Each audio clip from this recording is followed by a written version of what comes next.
course.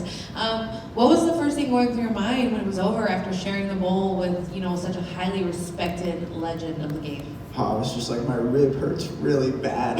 I'm not gonna lie, I mean, in the bowl I said I didn't hurt my rib, just because I was trying to keep it together. And it was hurting so bad, like if I said my rib was hurting, I probably would have started crying in the bowl. It was like a lot of emotions I won and stuff, so I was like, no, my rib's fine.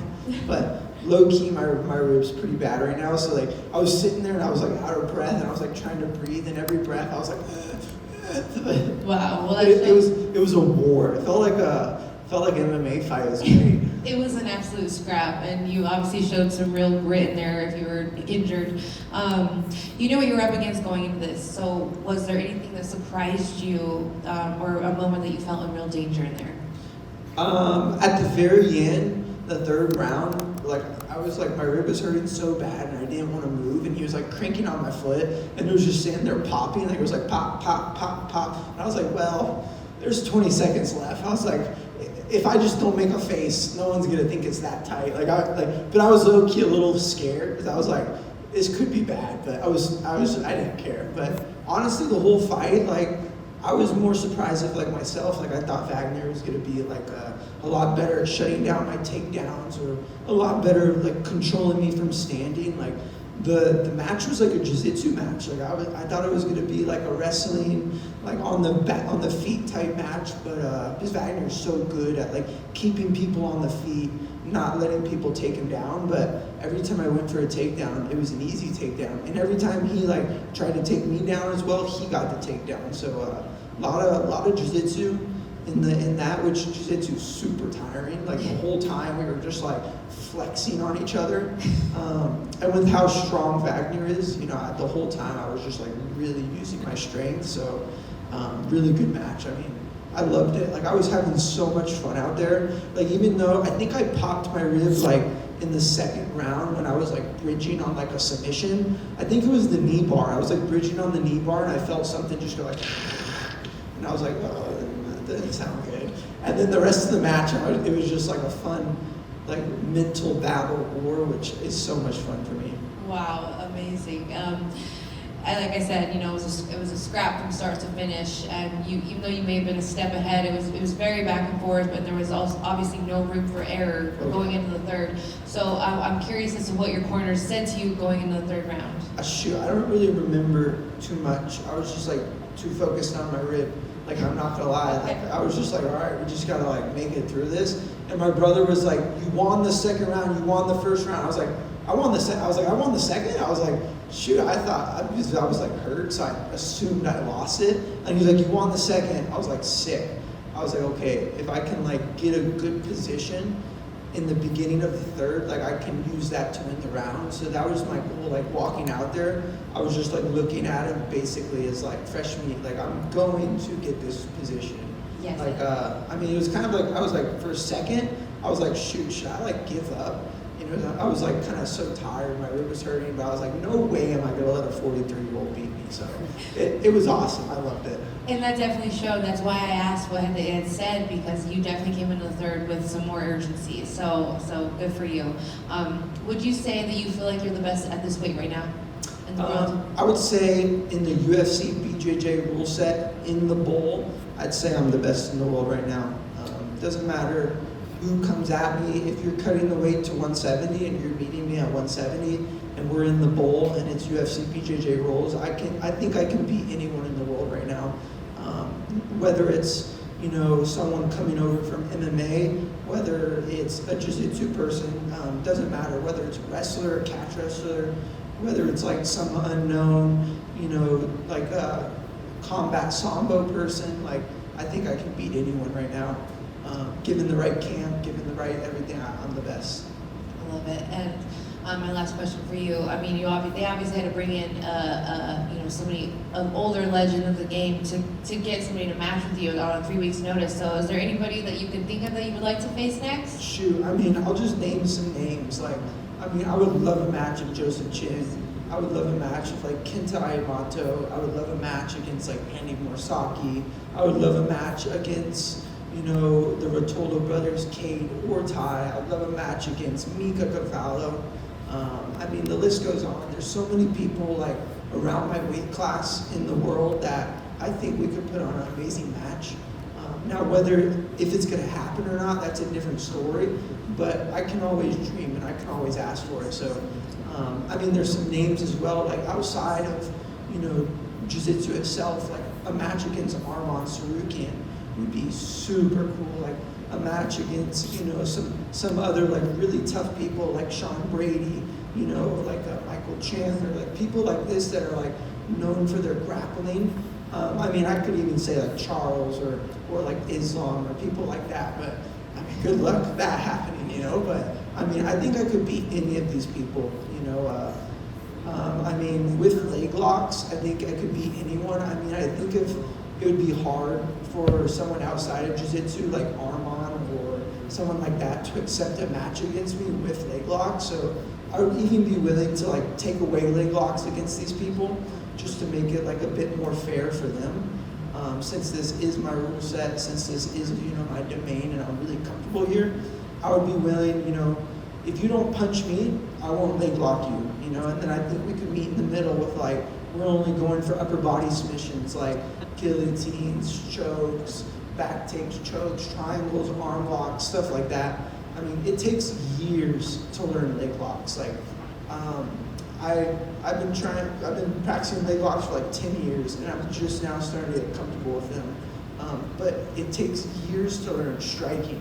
It takes years to get good at striking and learn how to knock people out. So if you're willing to take away your striking, I'll take away my leg locks, and then we'll meet in the middle. So I think I could put on some really good matches, like catch weights or like expedition matches against UFC people, taking away leg locks, as long as they don't punch me or knee me, Yes. Well, I think the Arman Tsarukyan could be closer in reach to me, seeing how he might be coming over to face Mikey soon. So hopefully you can eventually get that match next. Oh, yeah. But congratulations, champion. And still, and I did want to say I loved your post-fight speech as well. Thank you. I just want to say also, like, I get why people are saying no.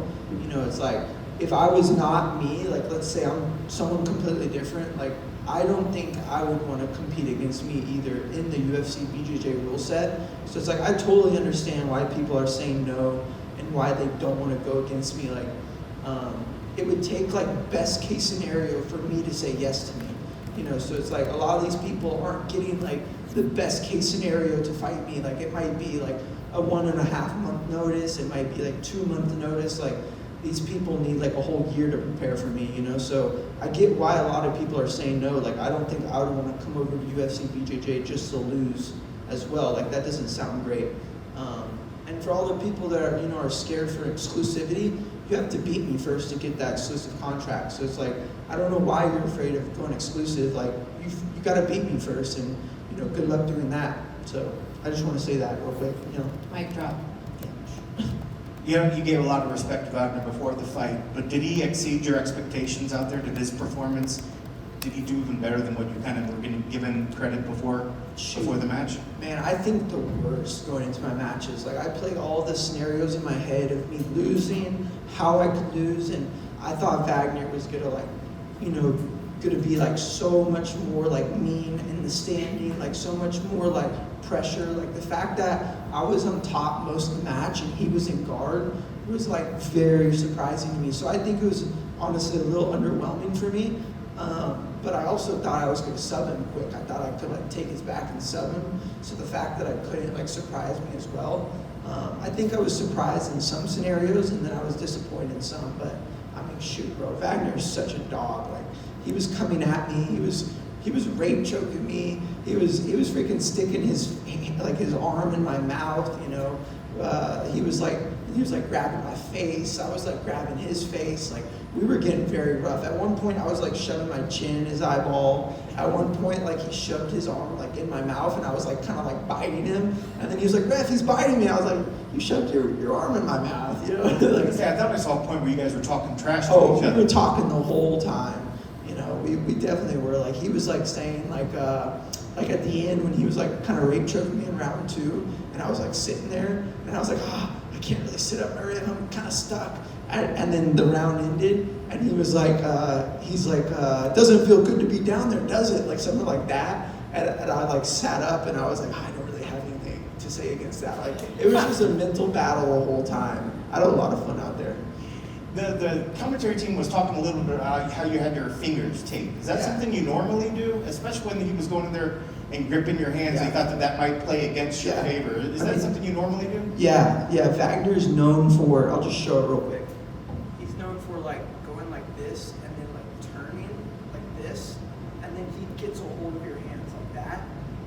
So I didn't really want him to grab my fingers and just start cranking my fingers, because that's not really like great technique. Like, it's a useful thing for sure. But I just taped up my middle fingers just to make it a little harder for him to like crank my hands. Like, he still could grab my hands like this.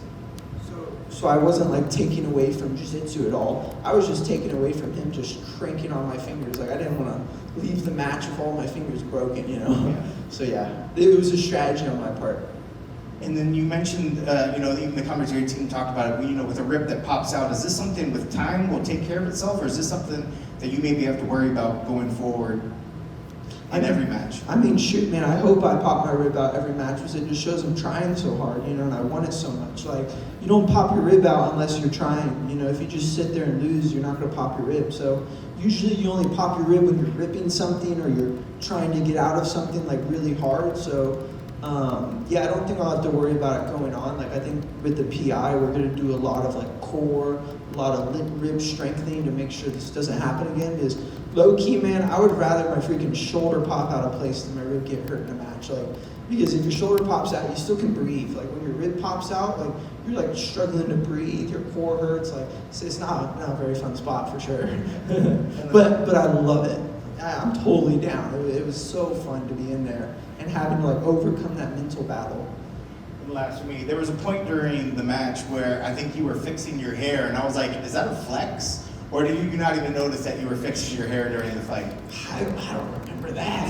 I think I was just trying to like take my mind off of my rib hurting or something. I don't know. Yeah. Like, a lot of stuff in matches, like I don't know what I'm doing. Like, I kind of black out there. Like, I don't even know how the match went. I remember I went to this, like, I think I said this, I went to the corner after round 2 and it was like, okay, I think you won that round. I was like, I did? I was like, I don't even know what happened. I thought I lost. Like, so I kind of lose my mind out there and see red, but I think that's what makes me a good competitor, willing to just like lay it all on the line no matter what happens. Like, even if I go through adversity or hurt myself, like, I'm willing to keep going, because at the end of the day, this is my life, and I love it. Congrats on the victory. Thank you. Andrew in the back, I have one question. Is old man strength for real? Oh, yeah, it's for real. I took him down in the beginning, and then like in the very beginning, I remember this. I like took him down, and I was like on top of him, and he was like, he had like my wrist or something, like he like was barely grabbing it, and I just remember I was like trying to get my arm out, and he was holding on by like one finger, and I was like, what the crap? I think this guy's so strong. And then I also remember when I think I was like, I went to go pass his guard. Yeah, I ran to north-south, and he just like bench pressed me off of him. I was like, this is crazy, man. I was like, this guy's so strong. But Wagner's known for that. Like, I expected that, but for sure, old man strength is for sure. I need to age like 10 years, just like tonight. Just like wake up 30 years old. I'll be good. Thank you. Yeah. Hey, Shem. What's Congrats up? on the W. First of all, about your haircut. Judging by your haircut in the third round, it was the toughest match in UFC BJJ so far. I actually haven't cut my hair in like 3 weeks, man. It's been a while. This is grown out right now. In the third round, it was a complete mess. Yeah, during the match, it was a mess for sure. I saw it during the match. It was like bouncing and hitting me in my eye, and I was like, it usually doesn't happen. My hair's shorter. Because usually you fix it. Yeah. But now you didn't have time for it. Well, honestly, when I taped up my fingers like this, it made it harder to fix it. Because my fingers didn't act like a comb; it was more like a shield. So yeah, it was hard to fix it with my fingers taped up. Not gonna lie. And Claudia was here, and I asked her about a possible super match between you and Mikey with 2 belts on the line. Yeah. And she said she loves the idea. What do you think Like about it? me versus Mikey? Yeah. Yeah, I mean, me and Mikey are great friends, and I really like him. If it comes down to it, like, I'm sure I would love to have a match with him, but I'm gonna try to avoid that. Just because I really like Mikey, I think it would be a great match. Like, I think we we're very close in skill. Like we train a lot in the gym, and I think it'd be a very good match. But if I can stay away from that just to get like other looks and other people, I definitely will. Mikey's a lot smaller than me. I don't think I have much to win going against Mikey. Like I'm bigger.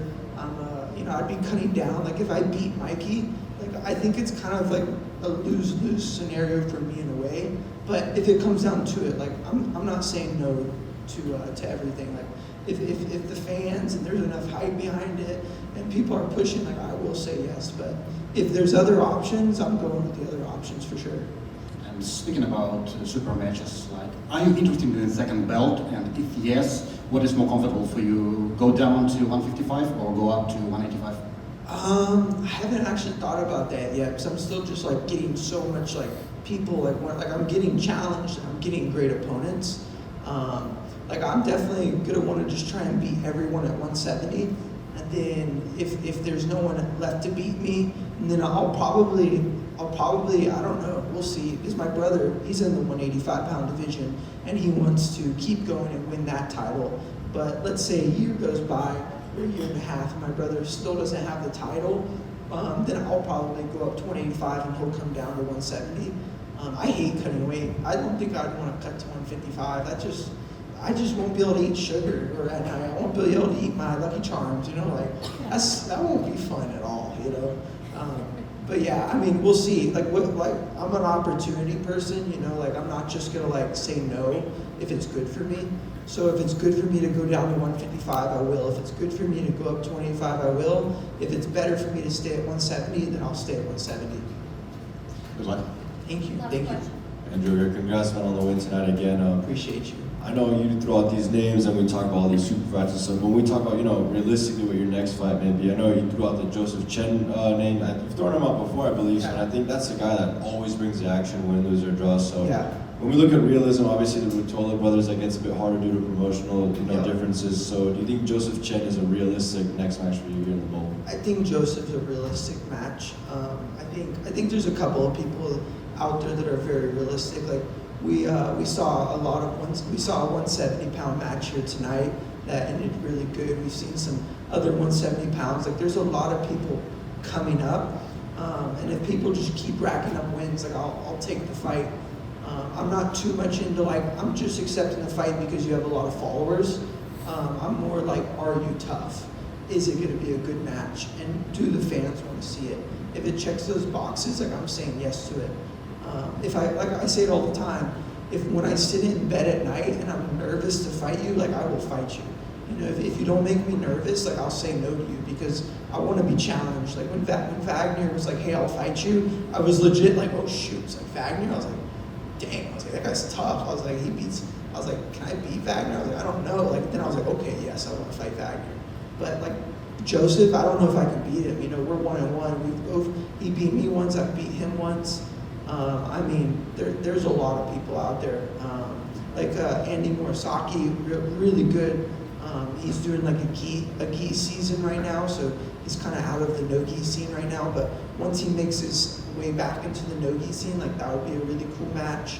There's some other people from AOJ that are very good, like Tynan Dalbra.